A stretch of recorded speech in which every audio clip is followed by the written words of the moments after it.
لو من اصحاب الايجار القديم، حاله واحده ممكن تطلعك من شقتك بدون سابق انذار.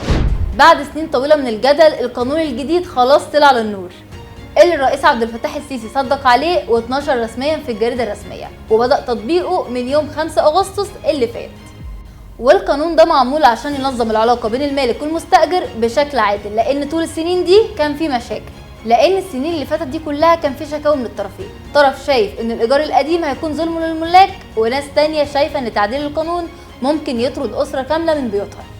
لكن القانون الجديد حاول يوازن العلاقه بين المالك وبين المستاجر. خليني اقول لك اهم البنود اللي ممكن تطلعك من شقتك بدون سابق انذار.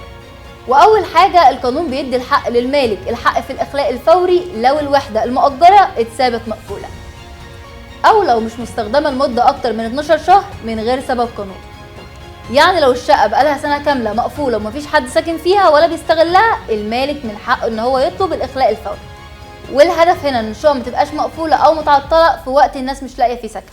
تاني نقطه، وهي ان القانون حدد مده الايجار للوحدات السكنيه 7 سنين، والوحدات التجاريه والاداريه 5 سنين. وبعد المده دي لازم يتم تحديد العقد باتفاق الطرفين، او المستاجر يسلم الوحده.